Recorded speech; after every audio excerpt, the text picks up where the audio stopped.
नमस्कार, सत श्री अकाल, आदाब, गुड मॉर्निंग, जय जिनेंद्र। दोस्तों, दसौंधी क्लासेज जो एक विद्वानों का क्लासेज है, मैं आप सभी मित्रों का, सभी दोस्तों का स्वागत करते हैं। आइए फिर से नई ऊर्जा, नए जोश के साथ प्रतियोगी परीक्षा की तैयारी करने के लिए सीढ़ी दर सीढ़ी हम लोग आगे बढ़ते रहेंगे और आप हमारे पीछे पीछे चलते रहिए और प्रतियोगी परीक्षा में सफल होते रहिए।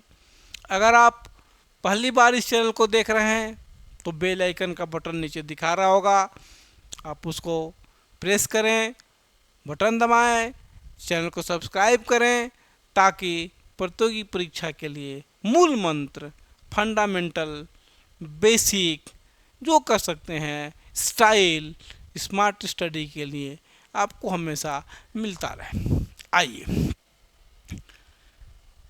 चलते हैं पहले सवाल पर। आज का, सम्राट अशोक ने कौन सा धर्म अपनाया?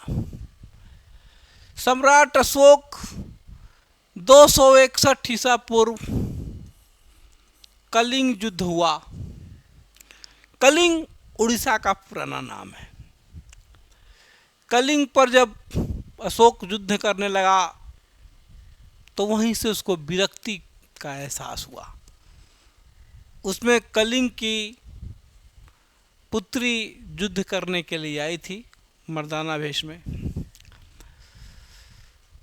अशोक युद्ध कर लिए, जब उतरा, नरसंहार देखा तो उसको विरक्ति हो गई। बोला ना, युद्ध नहीं, अब युद्ध नहीं, इतने लोग मरे गए राज विस्तार में। तो उसने वहीं उस युद्ध को समाप्त कर दिया और उस समय बौद्ध धर्म जो है अपने परिकाष्ठा पर था। तो अशोक ने उस समय पराकाष्ठा पर है बौद्ध धर्म को अपनाया। बाद में वो उसका प्रचार प्रसार करने के लिए अपने पुत्रों को भी भेजा था।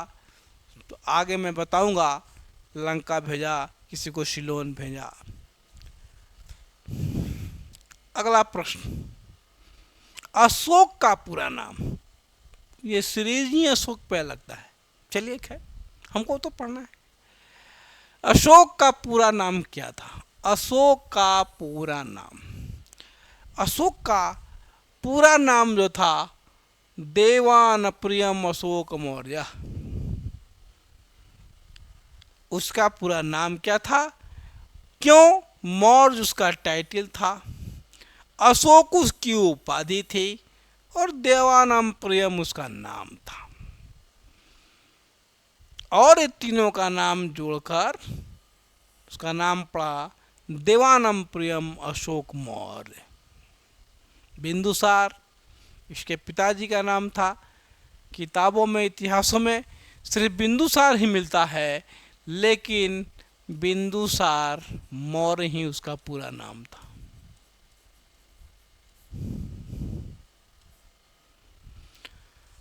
उसी तरह अशोक का पूरा नाम देवानप्रियम अशोक मौर्य था। ये देखे होंगे, इस तरह जिग जिग जिग जिग जिग करके आपको मिला। ये सब लिपियां थी। जैसे आज आपसे कोई प्रश्न करता होगा, देव हिंदी की लिपि क्या है? कोई, बहुत सारे लोग प्रश्न करते होंगे, या किसी सवाल में पूछा भी जा सकता है देवनागरी। किसी ने पूछा होगा अंग्रेजी की लिपि क्या होगी? आपको पता होगा भी, रोमन। मतलब ये स्टाइल है लिखने का। तो उस समय चलती थी बाएं से दाएं की ओर और दाएं से बाएं की ओर। हिंदी कैसे लिखा जाता है? हिंदी लिखा जाता है इस तरह। उर्दू कैसे लिखा जाता है? इस तरह। उस समय ब्राह्मी लिपि थी, खरोष्ठी लिपि थी और यूनानी लिपि थी।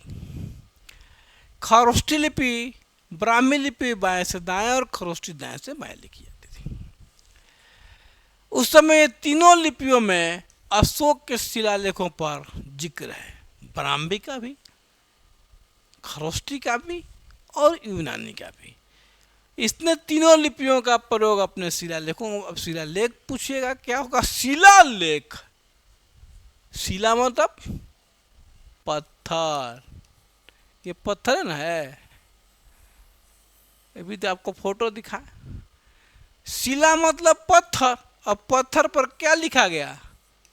लेख, मैंने गाय पर लेख ये भी हो सकता है ना, मैंने कुछ भी लिखा गया। लेख मैंने लिखा, कुछ भी लिखा, चाहे गाय पर लेख लिखा या कुछ भी लिखा, मेरा नाम ही लिखा।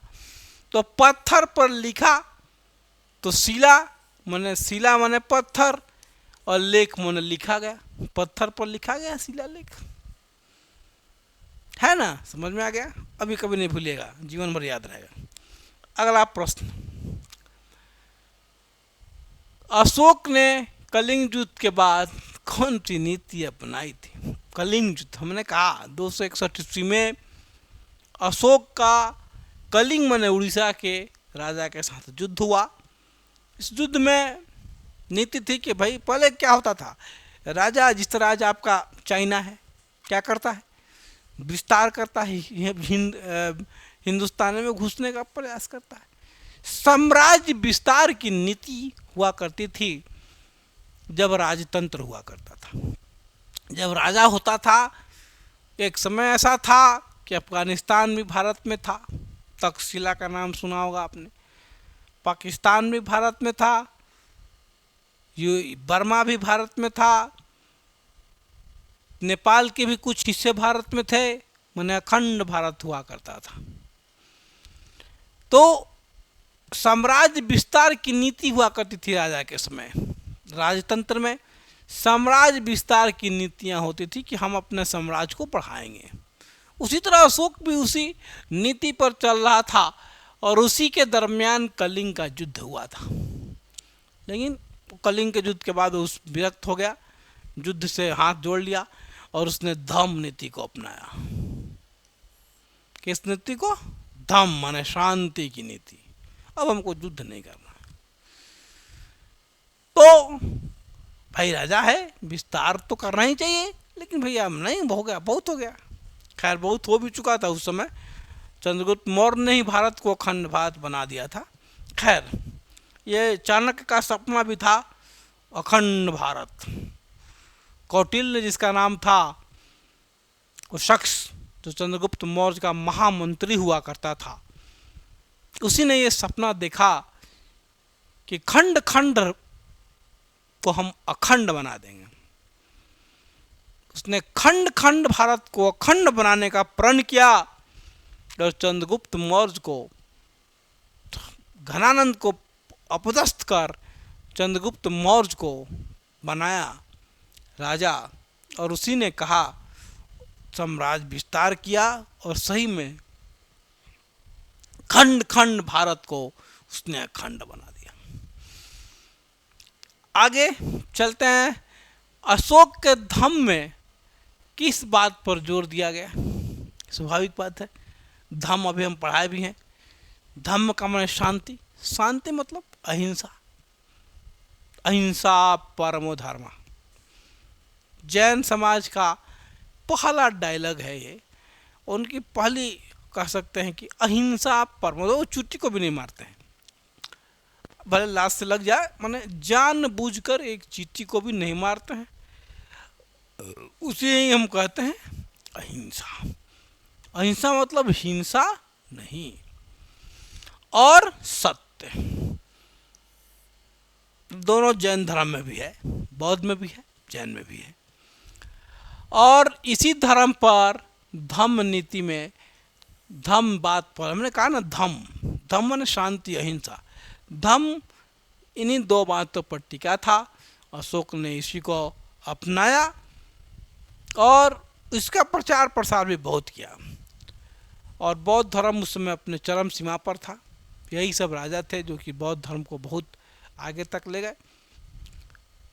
बौद्ध धर्म ऐसा धर्म है जो बुद्ध ने 4 सिचुएशन, चार समय अवधि को देखकर, जब वो बचपन में थे, पैदा हुए थे, उसी समय से वो विरक्त थे। उनका कुछ अलग नेचर था, होनहार वीरवान के होत चिकने पात।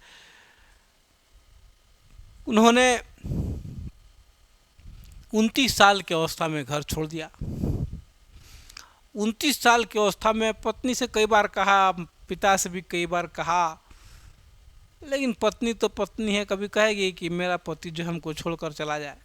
29 वर्ष की अवस्था में आधी रात को महात्मा बुद्ध, जो बाद में गौतम बुद्ध कहलाए, जिन्होंने बौद्ध धर्म का प्रचार प्रसार किया, जिसने बौद्ध धर्म को जन्म दिया, 6 सालों में उनको ज्ञान की प्राप्ति हुई। तो एक यशोधरा नाम का किताब मैथिली शरण गुप्त ने लिखा। वो अपनी पत्नी यशोदा जो थी गौतम बुद्ध की, उसने अपनी व्यथा लिखी है, 2 लाइन में मैं बता दूं। सिद्धि हेतु पति गए, यह गौरव की बात है। सिद्धि, उसको इस बात का दुख नहीं है कि मेरे पति चले गए। सिद्धि हेतु पति गए, यह तो गौरव की बात है। बिना बताए चले गए, यही तो दुख की बात है। मैंने बिना बताए वो चले गए, इसी बात का दुख है। बाकी उनको एक पुत्र भी था, राहुल। खैर कमियाँ नहीं थी, वो एक राजसी परिवार में थी, लेकिन फिर भी पति थे। बाद में उन्होंने बौद्ध धर्म का अनिश्वरवाद, बौद्ध धर्म में क्या है खास बात है, मैं इसको बताने के लिए इतना लंबा चर्चा कर दिया आपको। अनिश्वरवाद, अनिश्वर का मतलब ईश्वर नहीं है, ऐसा बौद्ध धर्म का मानना है। अनिश्वरवाद में विचार रखता है, माने इस धरती पर ईश्वर नहीं है। खैर हिंदू धर्म कहता है कि है, मुस्लिम धर्म भी कहता है कि है। धर्म अपने अपने विचार हैं, लेकिन कोई तो है जो इस पूरे संसार को चला रहा है।